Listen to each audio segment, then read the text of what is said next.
नमस्कार सभी को, मैं Navneet Gautam classes of physics में आप सभी का स्वागत करता हूं। तो बीएससी सेकंड सेमेस्टर आप लोग पढ़ रहे हैं थर्मोडायनेमिक्स, ठीक है जी। तो थर्मोडायनेमिक्स में आइए आज कुछ न्यूमेरिकल करेंगे और न्यूमेरिकल्स होंगे आपके जैसे हीट इंजन मैंने आपको पढ़ाया और रेफ्रिजरेटर, तो इनसे रिलेटेड न्यूमेरिकल करेंगे, ठीक है। क्लियर है? तो देखो, आप बुक पूछते रहते हैं किस बुक से कराते हैं, देख लीजिए कौन सी है। बाकी जो बुक में इम्पोर्टेंट दूसरी बुक में भी कोई न्यूमेरिकल है तो मैं उससे भी ले लेता हूँ। ऐसा नहीं है कि कोई पर्टिकुलर बुक ही है, तो जो भी क्वेश्चन मुझे इम्पोर्टेंट लग रहा है वो मैं किसी भी बुक से ले सकता हूँ, ठीक है। तो जो मैं करा रहा हूँ बस आप उसे कर लो, बाकी नहीं तो जो आज मैं करा रहा हूँ आज के लिए सिर्फ, है ना। वो कृष्णा पब्लिकेशन की बुक है, ये देख सकते हैं आप, थर्मल फिजिक्स, ठीक है जी। थर्मल फिजिक्स भी है ना, इसका एक नाम है, एक ही बात है, थर्मल फिजिक्स या थर्मोडायनेमिक्स। यानी फिजिक्स की ऐसी ब्रांच है जिसमें आप हीट की स्टडी करते हैं, ठीक है, तो उसे कहते हैं थर्मल फिजिक्स या थर्मोडायनेमिक्स। आगे देखो क्या कहा, आगे क्या न्यूमेरिकल देखो, बस एक आपके सामने होगा न्यूमेरिकल। देखो, ए रिवर्सिबल इंजन, एक रिवर्सिबल इंजन है, ठीक है, वर्क्स बिटवीन। रिवर्सिबल इंजन कैसा है, मैंने रिवर्सिबल प्रोसेस तो पढ़ा दिया ना, तो यानी एक ऐसा इंजन जिसमें रिवर्सिबल प्रोसेस फॉलो होता है वो इंजन कहलाता है reversible engine. Works between two temperature whose difference is 100 kelvin. Temperature का डिफरेंस दे रखा है भैया, क्या, 100 केल्विन। क्लियर है? तो यानी T1 पहला टेम्परेचर मान लो, दूसरा टेम्परेचर T2 और इनका डिफरेंस 100 केल्विन दे रखा है। क्या कहा आगे, if it absorbs 746 joule of heat, यदि वो कितनी हीट एब्जॉर्ब करता है, तो यानी हीट दे रखी है Q1 बराबर 746 जूल, ठीक है, फ्रॉम द सोर्स। तो आपको पता है, ठीक है, सोर्स से ही वर्किंग जो सब्सटेंस होता है वो हीट लेता है, तो कितनी ले रहा है, इतनी, और देता है सिंक को कितनी, 546। तो सिंक को दी जाने वाली एनर्जी जो है या हीट वो Q2 होती है, वो दे रखिए 546 जूल। तो calculate the temperature of the source, आपको सोर्स का टेम्परेचर बताना है, यानी आपको क्या बताना है, T1 तो होता है सोर्स का टेम्परेचर, पढ़ाया था ना हीट इंजन में। और आपसे कहा और सिंक का टेम्परेचर बताना है, सिंक का टेम्परेचर होता है T2, ठीक है। चले आगे, चलो, तो ये है बेसिक, है ना। बाकी मैंने आपको बता रखा है इस तरीके से हीट इंजन रहता है, मतलब वर्किंग सब्सटेंस होता है ना। ये आपका सोर्स है, पढ़ा रखा है वैसे तो मैंने पूरा, लेकिन दोबारा बता दूं, इसका टेम्परेचर T1, ये सिंक है, इसका टेम्परेचर T2 और ये वर्किंग सब्सटेंस है, कार्यकारी पदार्थ, ठीक है जी। और इसे सोर्स को हिंदी में स्रोत कहते हैं, इसे सिंक को सिंक कहते हैं। यहाँ से हीट ली Q1 और Q2 हीट दी सिंक को, ठीक है। इस तरीके का पूरा डायग्राम था। तो आपको फॉर्मूले याद होने चाहिए फ्रॉम जो भी मैंने इसमें बताया आपको। एक फॉर्मूला था Q1 अपॉन Q2 बराबर था T1 अपॉन T2। Q1 कितना है देखो, 746, Q2 कितना है, 546 और T1 अपॉन T2, ठीक है जी। बात समझ में आ रही है? तो एक इक्वेशन तो ये आ गई, ठीक है जी। इस न्यूमेरिकल को मैं नहीं करूँगा, इसे आप खुद कर लेंगे। तो यहाँ से देखो, चाहे तो T1 की वैल्यू निकाल लो और चाहे T2 की वैल्यू निकाल लो। तो मान लो जैसे कि आपने T1 की निकाल ली तो कितना आ जाएगा, 740 बटे 540, ठीक है, और T2 इधर पहुंच जाएगा। तो एक समीकरण तो आपकी ये है और एक समीकरण ये है, ठीक है जी। क्लियर है? तो मुझे नहीं लगता अब मैं इसे कराऊँ आगे।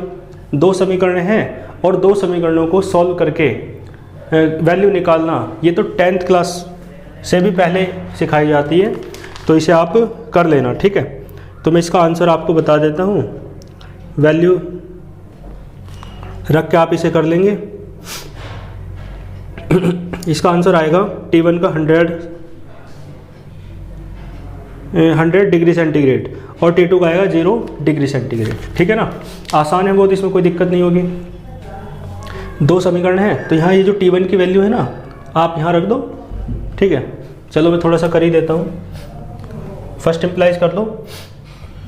देखो T1 की वैल्यू क्या है 740/540 और ये क्या है T2 माइनस T2 और बराबर 100 केल्विन। ठीक है, केल्विन छोड़ो, केल्विन में ये सारा। तो देखो T2 कॉमन है, ये बचेगा 1 माइनस वो 740 अपॉन 540 माइनस 1 और बराबर 100। ठीक है, ये सब कैलकुलेटिव बातें हैं।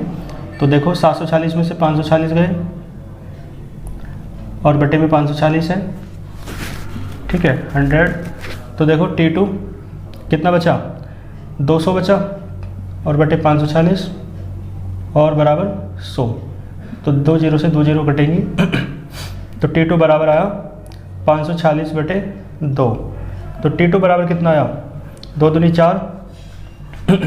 ठीक है, एक बचा 2 7 14 है ना, और 2 तिया 6, इतने केल्विन आया। ठीक है, आसान है, चलो मैं कर ही रहा हूँ तो कर ही दो। तो T2 बराबर 273 केल्विन आया और T1 और निकाल लो। T1 यहाँ रख दो, या तो वैल्यू या यहाँ रख दो, कहीं भी रख दो, यहाँ रख दो। चलो फर्स्ट इम्प्लाइज, तो T1 माइनस T2 की वैल्यू रख दो, कितनी है 273 केल्विन और बराबर में 100। तो देखो T1 बराबर 373 केल्विन आ जाएगा या नहीं। तो T1 का भी मान आ गया और T2 का भी मान आ गया।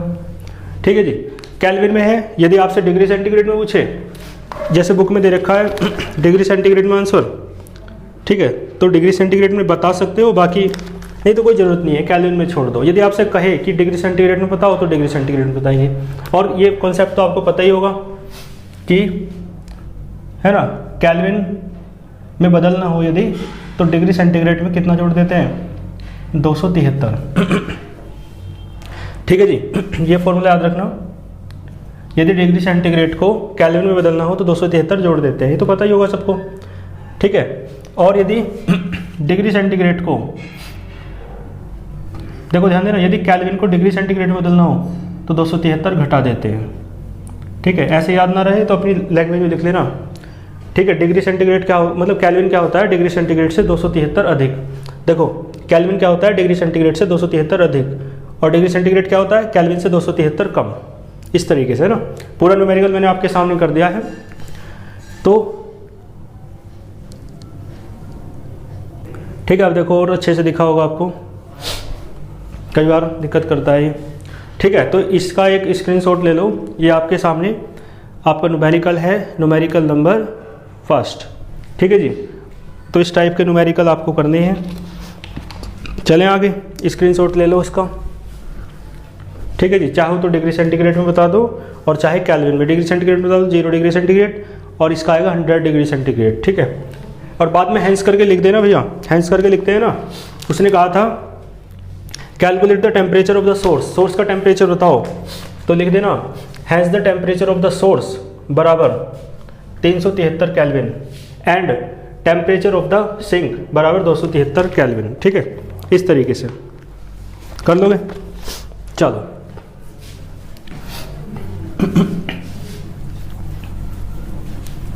इसके बाद देखो क्वेश्चन नंबर नेक्स्ट आपकी स्क्रीन पर होगा। ये रफ करने में काफ़ी टाइम ले लेता है, पढ़ो, आपकी स्क्रीन पे होगा। देखो क्या क्या दे रखा है। ठीक है जी,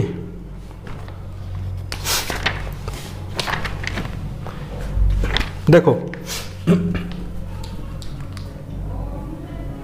क्या कहा, a Carnot engine takes in 100 calorie of heat from the source. Source से कितनी हीट लेता है कार्नोट हीट इंजन 100 कैलोरी। कितनी 100 कैलोरी। तो इसका मतलब है Q1 दे रखा है 100 कैलोरी में दिया है इस बार, और कहा एट टेम्परेचर 100 केल्विन। तो T1 है 100, वो 400 केल्विन। एंड गिव्स अप, और देता है सिंक को कितनी कैलोरी, 80।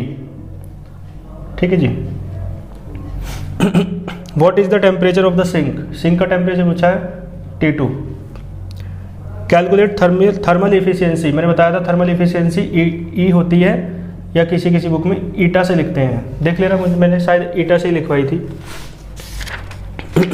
तो अब ये तो बहुत आसान न्यूमेरिकल है ना। देखो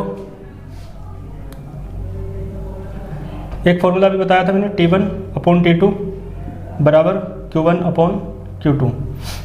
T1 देखो क्या है 400, T2 क्या है निकालना है, Q1 कितना है 100 कैलोरी, ठीक है, और Q2 कितना है 80 कैलोरी। ठीक है जी। तो T2 आ जाएगा, ये कटे 2 0, तो T2 बराबर आएगा 4 × 80। ठीक है जी। 4 8 32, 320 केल्विन। ठीक है जी, इसका आंसर क्या आएगा 320 केल्विन। ठीक है जी, यही आ रहा है। और फिर आगे क्या कहा, थर्मल इफिशियंसी। तो ईटा का फॉर्मूला भी आपके याद होना चाहिए, 1 - T2/T1। तो भैया पहले चाहे इसके फॉर्मूले लिख लेना सारे एक साथ, ठीक है। और फिर न्यूमेरिकल तब स्टार्ट करना। देखो ईटा बराबर T2 1 - 320/T1 400। ठीक है जी। तो देखो 100 बचा और 4 8 32, 0 से 0 कटी, तो ईटा बराबर 1 - 0.8 बचेगा, तो ईटा बराबर आया 0.2। ठीक है जी। तो 0.2 आ रहा है इसका आंसर। ठीक है। इफिशियंसी यदि परसेंटेज में निकालनी हो आपको तो परसेंटेज में निकाल दो, या तो यही आ गई, और यदि परसेंटेज में निकालनी है ईटा इन परसेंटेज, तो परसेंटेज के लिए आपको पता है किससे गुना करते हैं 100 से। परसेंटेज हटाने के लिए 100 से भाग करते हैं, परसेंटेज लगाने के लिए 100 से गुना करते हैं, तो यह जाएगा 20%। ठीक है, यह 0.2। इसका मतलब है 20% काम कर रहा है, केवल हीट ले रहा है 100% और उसे वर्क में बदल रहा है 20%। 80% जो है वो वर्क में कन्वर्ट नहीं होती है। क्लियर है? कर लोगे इस न्यूमेरिकल को भी। इसका भी एक स्क्रीनशॉट ले लो।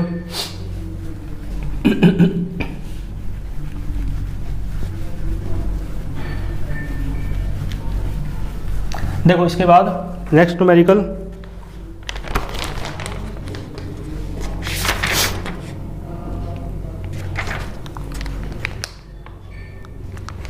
देखो भैया पहले मैं आसान आसान करा दूं आपको,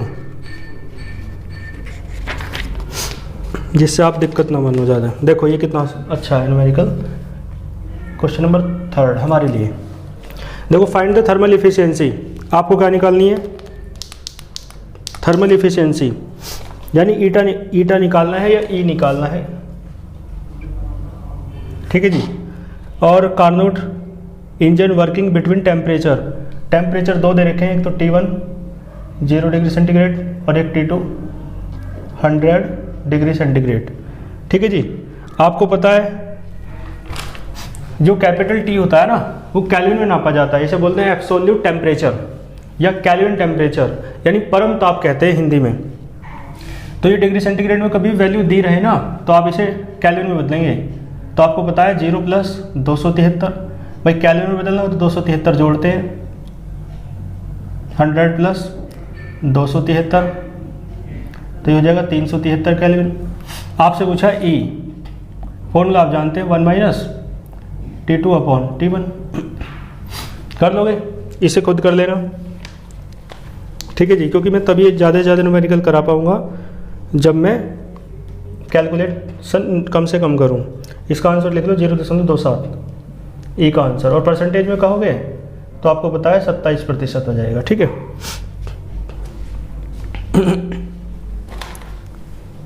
इसका भी एक स्क्रीनशॉट ले लो, कर लेना इसे।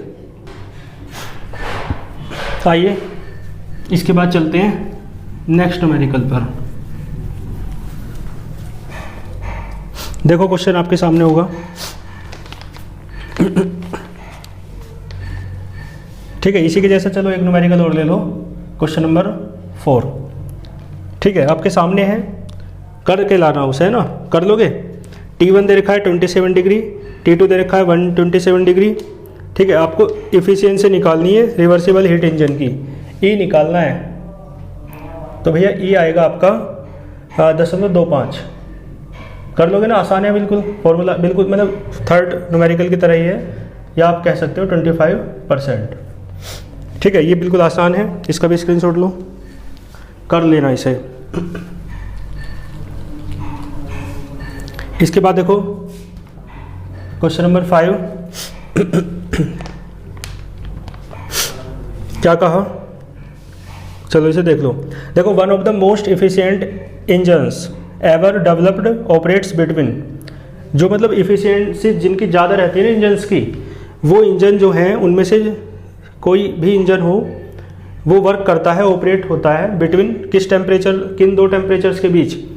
तो पहला टेम्परेचर है T1 बराबर 2100 वो केल्विन, और T2 बराबर है 700 केल्विन। ये हॉट बॉडी का टेम्परेचर है, कोल्ड बॉडी का यानी सोर्स का और सिंक का।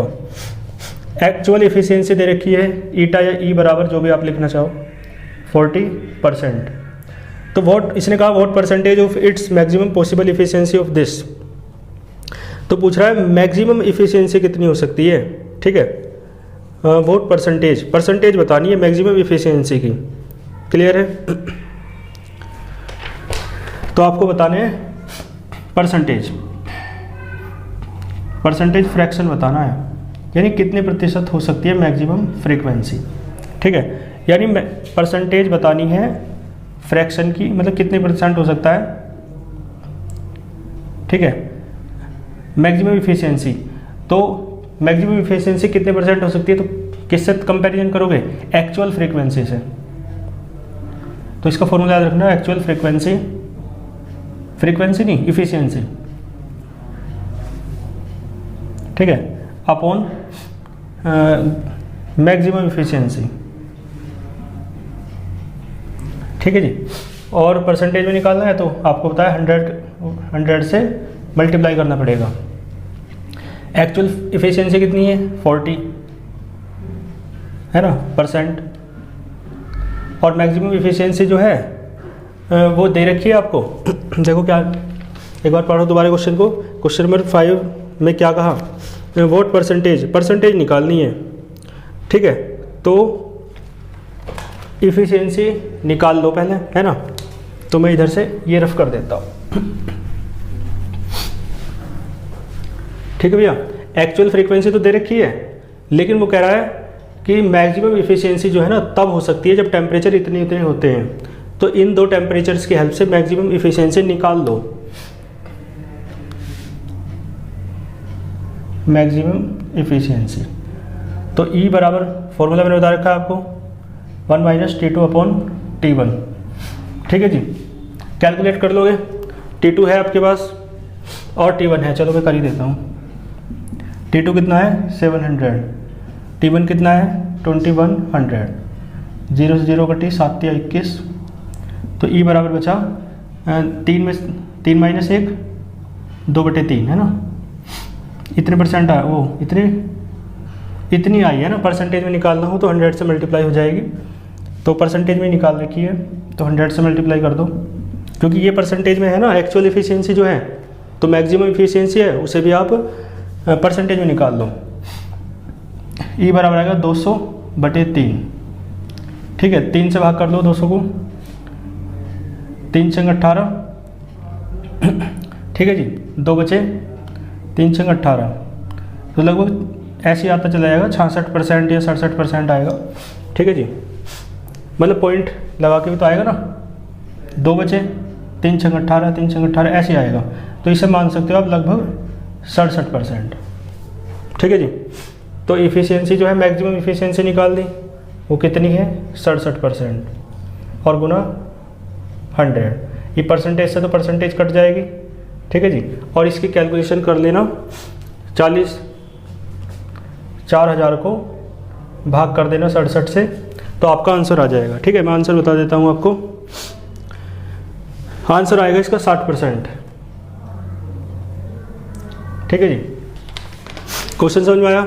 आपसे पूछा था what percentage of its maximum possible efficiency of this.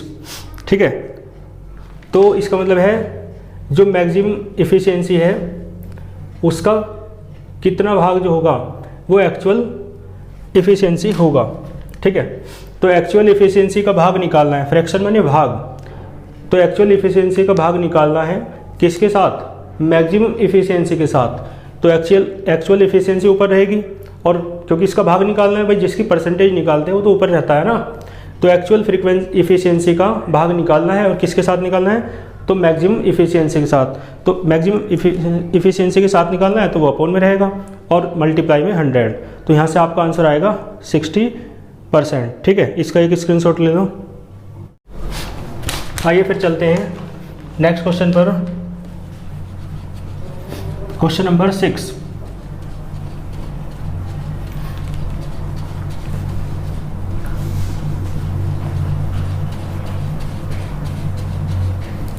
Question number 6 आपके सामने होगा। देखो क्या कहता है,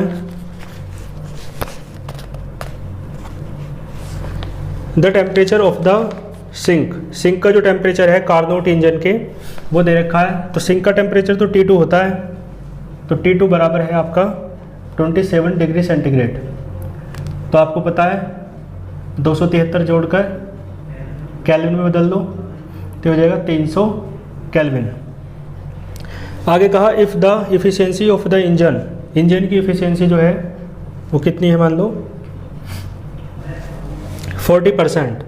तो आपसे पूछ रहा है टेम्परेचर ऑफ द सोर्स, यानी T1 बराबर क्या। ठीक है जी, आसान है, फॉर्मूला लगाओ। E बराबर क्या होता है 1 minus T2 upon T1। E का मान रखो।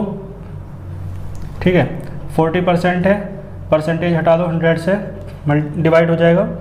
T2 की वैल्यू 300 और T1 की वैल्यू निकालनी है, तो ये आएगा 0.4 बराबर 1 माइनस 300 अपॉन T1। ये सारे इधर ले जाओ, 300 अपॉन T1 बराबर आएगा 1 माइनस 0.4, तो बचेगा 0.6। तो T1 बराबर बचेगा 300 अपॉन 0.6। पॉइंट हटाओगे ऊपर एक 0 बढ़ जाएगी और 6 बन जाए 30, तो T1 बराबर आएगा 500 केल्विन। लेकिन डिग्री सेंटीग्रेड में दिया था तो आप डिग्री सेंटीग्रेड में ही बताएंगे। तो T1 बराबर 500 माइनस 273। ठीक है, तो 10 में से 3 गए 7। ठीक है जी, और 9 में से 7 गए 2, और 4 5 में ये बचा 327। ठीक है जी, डिग्री सेंटीग्रेड 227 बचेगा। ठीक है जी, कितना बचा 227 डिग्री सेंटीग्रेड। तो क्वेश्चन नंबर 6 का आंसर आपका है 227 डिग्री सेंटीग्रेड। ठीक है, आसान था, इसका भी एक स्क्रीनशॉट ले लो।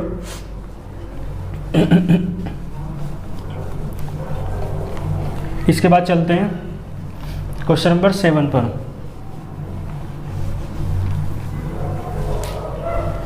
क्वेश्चन नंबर 7 आपके स्क्रीन पर होगा, देखिए।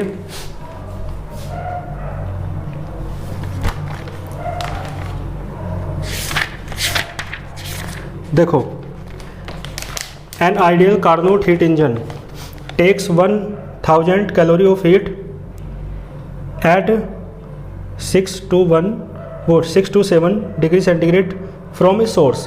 तो हीट लेता है 1000 कैलोरी, कहाँ से? सोर्स से। तो Q1 बराबर दे रखा है 1000 कैलोरी, और इतने टेम्परेचर पर लेता है, तो ये है सोर्स का टेम्परेचर। इसे बदल दो तो हो जाएगा 627 प्लस 273। ठीक है जी, कितना आएगा 900 केल्विन। इसने आगे क्या कहा, and rejects A part, heat का कुछ पार्ट रिजेक्ट कर देता है किसी सिंक को, कितने टेम्परेचर पर? 27 डिग्री सेंटीग्रेड। इसे बदल दो, कितना हो जाएगा 300 केल्विन। ठीक है, सिंक का टेम्परेचर T2 होता है। तो आपसे पूछा है वर्क डन बताओ, W बाय द इंजन पर साइकिल, प्रत्येक चक्र के दौरान इंजन के द्वारा किया गया कार्य है।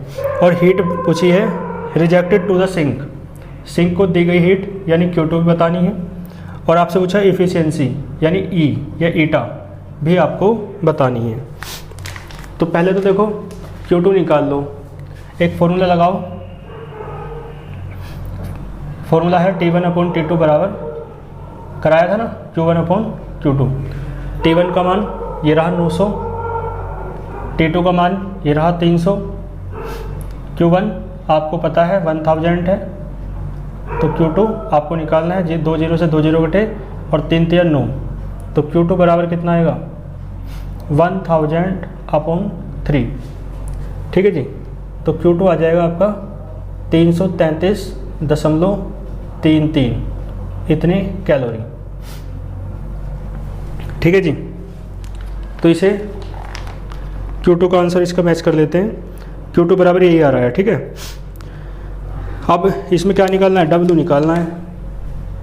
इधर देख लो, W का फॉर्मूला देखो अपनी बाइंडर में कराया था मैंने, W बराबर था Q1 - Q2। तो W बराबर Q1 की वैल्यू है 1000, Q2 की वैल्यू ये है 333.33, तो W बराबर आएगा 666.66, कुछ इस तरीके से आएगा ना, जूल नहीं, अभी तो ये कैलोरी में है ना, ये भी कैलोरी में है, तो ये सारा कैलोरी में आएगा, लेकिन वर्क की यूनिट जो होती है जूल होती है, तो कैलोरी को जूल में बदलो,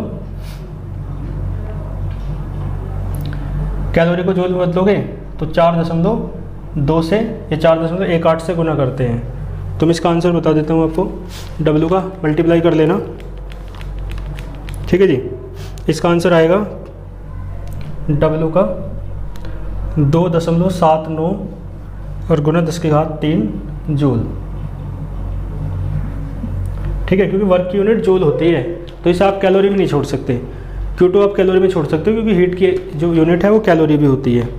क्लियर है, Q2 निकल गया, W निकल गया। अब तो E निकाल लो, E तो आराम से निकल जाएगा। फॉर्मूला है 1 - T2/T1। T2 कितना है, ये रहा 300, T1 कितना है, ये रहा 900, 0 से 0 कटी और 3 3 9, तो E बराबर 1 - 1/3 यानी 2/3। ठीक है जी, तो देखो ये आ जाएगा, और परसेंट भी निकालो तो 67% आ जाएगा। ठीक है, ये न्यूमेरिकल भी आपका इम्पोर्टेंट था, अच्छा था। ठीक है, तो आज के लिए इतना ही रखते हैं, बाकी जो और भी न्यूमेरिकल इम्पोर्टेंट होंगे आपके लिए वो मैं आपको नेक्स्ट लेक्चर में करा दूंगा। ठीक है, अच्छे से पढ़ते रहिए, मिलते हैं नेक्स्ट लेक्चर में। और इन न्यूमेरिकल्स को तैयार तो अच्छे से कर ही लेना, लेकिन इन्हें करने से पहले मैंने बताया आपको, ये जो सभी फॉर्मूले हैं ना जो अभी तक कराए मैंने, उन सभी फॉर्मूलों को एक साथ लिख लेना। ठीक है, जैसे इफ़िशियंसी का है, इफ़िशियंसी ऑफ हीट इंजन या थर्मल इफ़िशियंसी। ठीक है, या एक फार्मूला जो मतलब जो भी फार्मूले इसमें यूज हो रहे हैं, एक फार्मूला ये यूज हो रहा है बार बार, एक ये फार्मूला वर्क डन का यूज हो रहा है। ठीक है, तो 1 2 और 3 है ना, 1 2 और मिलेंगे आपको, तो सभी फार्मूले पहले आप एक साथ नोट कर लेंगे। ठीक है, फिर उसके बाद आप इन न्यूमेरिकल्स को करेंगे। ठीक है, और बाकी आपके पास जो भी बुक हो उस बुक में से इस टाइप के न्यूमेरिकल्स को करने का प्रयास कीजिएगा, और आपके यूनिवर्सिटी का अनसोल्ड में जो भी इस टाइप का कोई न्यूमेरिकल आया हो तो भी आप उसे करने का प्रयास कीजिएगा। ठीक है, बाकी है ना, जो भी न्यूमेरिकल्स आपके लिए इम्पोर्टेंट होंगे वे सभी मैं आपको कराऊंगा, आप सभी निश्चिंत रहें। ठीक है, मिलते हैं फिर नेक्स्ट लेक्चर में, अच्छे से पढ़ते रहिए। All the very best.